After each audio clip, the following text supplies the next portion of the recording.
Olá pessoal, então hoje nessa unidade nós vamos falar sobre a colaboração premiada, enfim, de uma forma geral. Eu vou começar pelo histórico da delação premiada até chegar à, à realidade que é a colaboração premiada hoje, né? Então eu começo dizendo que a delação premiada já tinha suas previsões no ordenamento nacional antes de ser regulamentado pela Lei 12.850 e tomar o nome de colaboração premiada, que efetivamente é um pouco diferente da a mera delação. A delação premiada ela foi prevista pela primeira vez nos crimes contra o sistema financeiro, né, que é a 7492, a Lei dos Crimes Hediondos, 8.072, os 90, a Lei dos Crimes contra a Ordem Tributária, também de 1990, e a Lei 9.034, revogada, né, e a Lei do Programa Especial de Proteção à Vítima e à Testemunha, né, que é a Lei 9.807, de 99, a Lei de Drogas, 11.343, que é de 2006, e a Lei de Lavagem de Dinheiro, que é a 9.613, e finalmente chegamos à Lei 12.850 de 2013, que é a lei do crime organizado, com as alterações, já, né, vamos falar com as alterações da Lei 13.964 de 2019, que é a famosa lei anticrime. Mas cumpre aqui, antes de começar a falar sobre especificamente a colaboração premiada, fazer uma abordagem que, a meu ver, é fundamental, que é a abordagem sobre a previsão do porquê, na verdade, essa lei foi criada. Ela nasce lá, digamos assim, sobre os influxos, sobre a influência da Convenção de Palermo, né, que foi aderida ao ordenamento nacional, e da Convenção de Mérida. A Convenção também foi aderida ao ordenamento nacional. A Convenção de Palermo, em 2004, e a de Mérida, em 2006. A Convenção de Palermo é a convenção que trata do crime organizado, mas ela não se limita apenas ao crime organizado, ela também trata da corrupção e da lavagem de dinheiro, basicamente como associados ao crime organizado.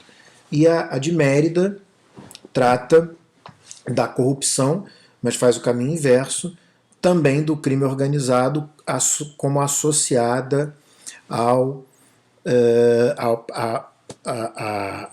corrupção, né? Ou seja, a corrupção e a criminalidade organizada, a organização criminosa, elas são tratadas de maneira muito conjunta, muito próxima. No Brasil, a Lei 13.850 é a lei que trata do crime organizado, ela é de 2013, portanto, sob a influência dessas convenções. Tanto a Convenção de Palermo, no seu artigo 20, como a Convenção de Mérida, trabalham, no seu artigo 50, trabalham a necessidade de técnicas especiais de investigação para essa forma de criminalidade, técnicas especiais que, na verdade, são técnicas invasivas, né? E mais especificamente a Convenção de Mérida ainda coloca, ainda faz uma espécie de recomendação de que essas técnicas sejam convertidas na medida do possível, conforme a legislação interna, em provas, né? Ou seja, possam ser utilizadas perante os tribunais. Bom, foi precisamente o que a Lei 12.850 fez. Ela criou técnicas especiais de investigação, criou, entre elas, a primeira delas a colaboração premiada, mas também outras técnicas que nós já vimos, e a colaboração premiada ela ganhou uma importância extra, fundamental, no contexto do lawfare e dos maxi-processos, como nós já falamos também nas primeiras unidades. Então, a colaboração premiada, ela une aqui alguns importantes contornos de tudo que nós estamos falando até agora. Primeiro, trata-se de uma técnica especial de investigação, que é convertida em informações a serem utilizadas no tribunal. Ela se insere num contexto de justiça negocial, muito embora ela não devesse, como nós vamos falar mais à frente, mas na prática faz, negociar diretamente as penas. Ela se insere num contexto de lawfare, do uso político do sistema, e como uma característica fundamental dos maxi-processos em que no jogo processual há uma utilização a partir de táticas de blefe e ameaças. Tá? Então, a colaboração premiada ela é a síntese bem acabada de tudo que nós falamos até agora. A colaboração premiada ela está prevista nos artigos 3º-A até o 7º da Lei 12.850. Originalmente era do 4º ao 7º e agora foi incluído o 3º, A, B, C, etc. E ainda foram incluídos novas, alteradas, tudo que nós vamos falar aqui nessa parte da aula. Então, inicia-se dizendo que o artigo 3º-A define ela como um negócio jurídico, o que não significa que ela deixe de ser aquilo que o artigo 3º, que o próprio artigo 3º já definia. Portanto, ela tem uma natureza jurídica, digamos assim, que ao mesmo tempo é de meio de obtenção de prova e também de negócio jurídico. Então, trata-se de um negócio jurídico a partir do qual se obtém informações para serem usadas no processo perante os tribunais. Há que se trabalhar aqui entre nós uma série de questões teóricas, dogmáticas relevantes, a começar pelos pressupostos de admissibilidade da colaboração premiada. Então, a colaboração premiada ela precisa ter adequação ou idoneidade. Primeiro, é preciso que o colaborador ele seja confiável. Enfim, é um requisito que, diria eu, nem sempre é tão respeitado efetivamente, não é? Porque, como aponta a teoria, a doutrina, de uma forma geral, deveriam ser considerados confiáveis aqueles que não têm motivo para não confiar, porém, quando existe motivo, ou seja, a gente determina a confiabilidade a contrário senso, quando existe motivo, não se poderia confiar. Por exemplo, alguém que já tenha celebrado um acordo de colaboração premiada e que tenha deixado de cumpri-lo, não goza de confiabilidade. Na prática, durante a Operação Lava Jato aqui no Brasil, foi celebrado acordo de colaboração com pessoas que descumpriram a colaboração premiada. Então, esse requisito da confiabilidade ele é de extrema subjetividade, porque vai depender do entendimento e da necessidade propriamente do órgão de acusação. Né? É necessário também que para que seja admissível uma colaboração, exista uma coerência interna do relato feito pelo colaborador, né? Ou seja, que aquilo que ele disse possa ser compreendido como coerente na sua narrativa e externo, sendo que essa corroboração externa, ou seja, a compatibilidade entre as declarações do colaborador e os elementos de prova que já existem, não precisam de um standard, suficiente para uma condenação. Então entende-se que é o standard probatório, ou seja, a corroboração externa que se exige para as declarações do colaborador, ele é inferior à sentença, ou seja, ele não precisa de prova cabal. Não é necessário que a prova seja efetivamente extreme de dúvidas, ela precisa apenas ser corroborativa num grau inferior, por exemplo, àquele que se exige para proferir uma sentença. É necessário, para celebrar um acordo de colaboração premiada, que exista necessidade. Não se pode admitir fazer um acordo de colaboração com alguém que revele tudo que já se sabe, que já se tenha não apenas ciência, mas elementos informativos presentes. Não é? Então, entende-se que para celebrar um acordo de colaboração premiada, é preciso que essa colaboração seja indispensável para a persecução penal. Não é? É preciso que seja indispensável. Não basta ser uma colaboração que corrobore o que já existe.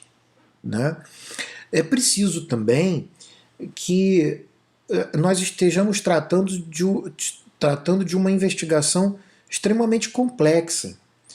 Ou seja, a complexidade da investigação do caso concreto é condição, é um pressuposto de admissibilidade da celebração do acordo de colaboração premiada. Se nós estivermos diante de uma infração cuja investigação seja simples, singela, então não há por que celebrar acordos de colaboração. Tem que ficar claro, portanto, que a colaboração ela depende não apenas, né, quando se fala em necessidade, não apenas da indispensabilidade, ou seja, eu não teria como alcançar aqueles elementos de uma outra forma, mas também da complexidade. Uma investigação simples que possa ser alcançada por métodos simples de investigação não devem ensejar, não é uma investigação que não deve ensejar a celebração de um acordo de colaboração.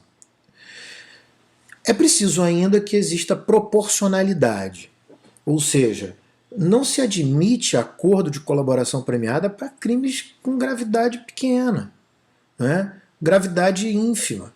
Crimes de menor gravidade não ensejam a celebração do acordo de colaboração. O acordo de colaboração é para crimes graves, não apenas complexos, que entra na ideia da necessidade, mas crimes graves, porque deve haver proporcionalidade entre a técnica da qual se está lançando mão e a gravidade do delito.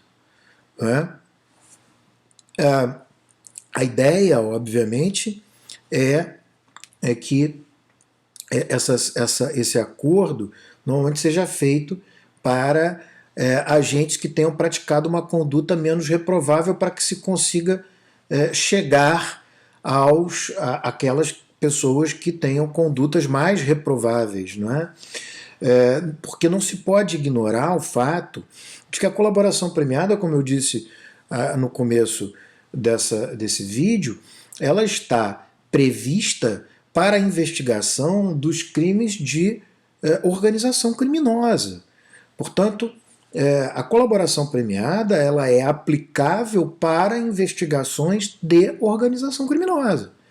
Se a gente está trabalhando com a ideia de organização criminosa, o ideal é que os participantes em grau de menor reprovabilidade dessa organização, eles sejam os colaboradores para indicarem, para delatarem aqueles que têm um grau de maior gravidade, de maior reprovabilidade dessa organização. Tá? Portanto, de forma mais resumida, indireta, é preciso ter adequação, é preciso ter necessidade e é preciso ter proporcionalidade para admitir o acordo, a celebração de um acordo de colaboração premiada. Há que se discutir ainda a necessidade de confissão, porque, embora isso não esteja dito com toda clareza, me parece que é inevitável no sistema que foi concebido e regulamentado pela Lei 12.850, mesmo com as alterações da 13.964, que é fundamental que haja confissão, na medida em que só é possível fazer colaboração premiada para pessoas que sejam participantes da organização criminosa. Se não estiverem participando da organização criminosa, então não é cabível a colaboração. E é isso exatamente que distingue a colaboração, não é, do whistleblowing. O colaborador é aquele que participa da organização. O whistleblowing é o cidadão que colabora, mas que não faz parte da organização. Obviamente ele não pode confessar o que ele não fez, daí porque a colaboração, muito embora não seja expresso, depende de uma confissão. O sujeito tem que confessar que faz parte, efetivamente, da organização criminosa. E obviamente que aquilo que ele delata tem que ter alguma conexão com a sua participação. Caso contrário, se não houver, ele será uma testemunha, não um colaborador. Colaborador não é testemunha, não se pode confundir colaborador com testemunha. Colaborador é o sujeito que efetivamente toma parte da organização criminosa, pratica atos criminosos e com isso ele vai delatar, colaborar, indicando os fatos, enfim, outras que nós vamos colocar aqui mais à frente, situações que indiquem que ele pode contribuir, cooperar, colaborar com a justiça e com isso obter uma premiação, tá?